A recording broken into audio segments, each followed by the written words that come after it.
Champions লিগের সবচেয়ে সফল দল হিসেবে সবার আগে উঠে আসে স্প্যানিশ জায়ান্ট রিয়াল মাদ্রিদের নাম।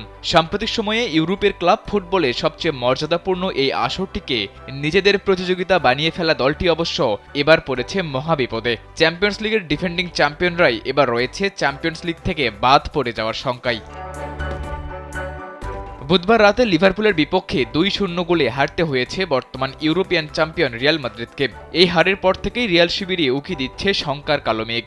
দীর্ঘ ১৫ বছরের অপেক্ষার পর রিয়াল মাদ্রিদের বিপক্ষে প্রথম জয় পেয়ে বেশ উচ্ছ্বসিত লিভারপুল। টানা ৮ ম্যাচে রিয়াল মাদ্রিদের বিপক্ষে কোনো জয় না পাওয়ার পর অবশেষে অ্যানফিল্ডে বড় জয় পেল আর্নে স্লটের দল।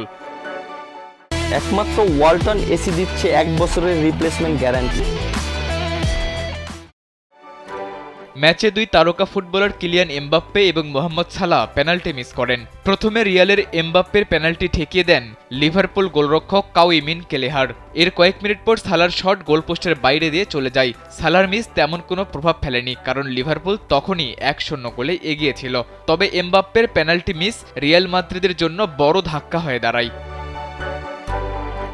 লিভারপুল গোলরক্ষক কেলেহার নিজেকে আবারও প্রমাণ করেছেন।